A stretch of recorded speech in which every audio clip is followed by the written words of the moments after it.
तो दोस्तों, आज मैं आपको एक ऐसे सीरियल किलर की सच्ची कहानी सुनाने वाला हूँ जिसे सुनकर आप अंदर तक से हिल जाएंगे और आप ये सोचने पे मजबूर हो जाएंगे कि इतना निर्दयी भी कोई व्यक्ति हो सकता है। Pliers being replaced in the toolbox a few seconds later. Oh, what did you touch her on the breastbone with a pair of pliers? To shock her with a cold metal.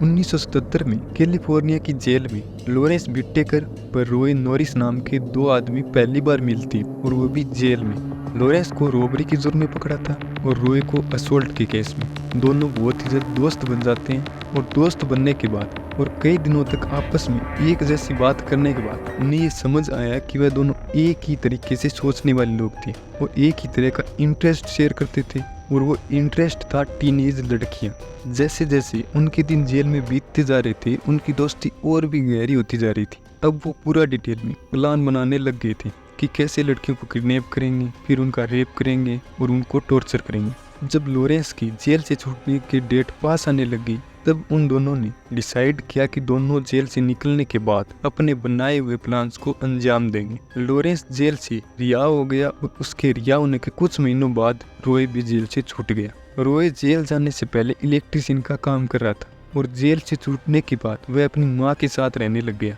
और वापस electrician का काम करने लग गया।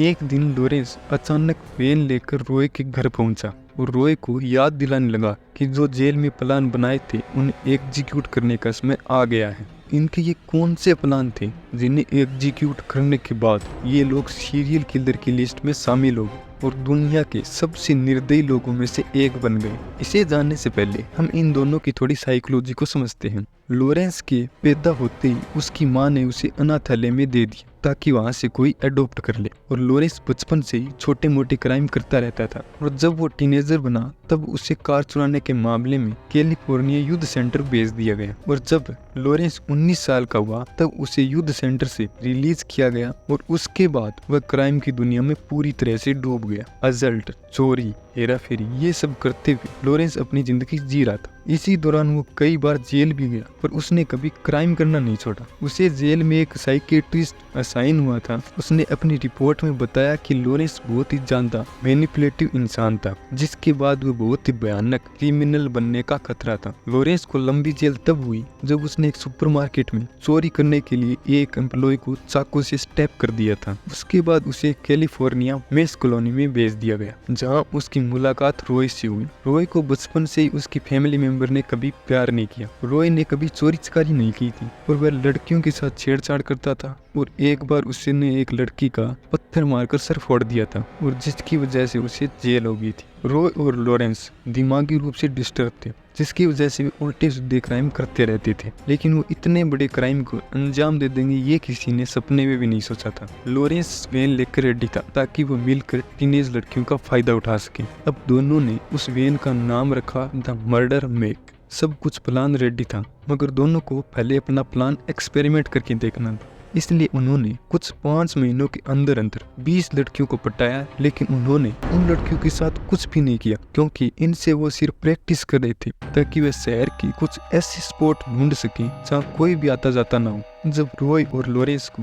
समझ आ गया कि उनका प्लान काम कर रहा था तो उन्होंने अपना आखिरी स्टेप एग्जीक्यूट किया। उन्होंने वैन में एक टूल बॉक्स रखा जिसके अंदर लड़कियों को टॉर्चर करने का सामान था जैसे टेप, स्क्रू ड्राइवर, चाकू, सीजर, रस्सी, आइस पिक, प्लाई और उसके साथ कैमरा और टेप रिकॉर्डर भी था ताकि वो सब रिकॉर्ड कर सकें। उसके बाद रॉय और लॉरेंस को रोक पाना नामुमकिन सा हो गया था। 24 जून 1979 को 16 वर्ष की लुसिंडा लिन शेफर को चर्च से निकलते हुए अपहरण कर लेते हैं। दोनों ने उसका हाथ पैर बांधकर और मुंह पर पट्टी बांधकर उसे सेंट गैब्रियल माउंटेन के सुनसान रास्तों पर ले आते हैं और बारी बारी से लुसिंडा का बलात्कार करते हैं। और एक बार लुसिंडा उनसे पूछती है कि आपका इरादा मुझे मारने का है, तो रॉय कहता है नहीं। तो लुसिंडा कहती है कि अगर आपका इरादा मुझे मारने का है तो मुझे एक बार भगवान से प्रार्थना करने का मौका दिया जाए। लुसिंडा का लगातार बलात्कार करने के बाद जान से मारने के लिए रॉय और लॉरेंस दोनों आपस में बहस करने लगते हैं और लुसिंडा उनसे प्रार्थना कर रही थी कि उन्हें प्रार्थना करने के लिए बस कुछ मिनट दे दें, लेकिन दोनों हैवान मना कर देते हैं और फिर लगभग 45 सेकंड तक रॉय उसका गला दबाए रखता है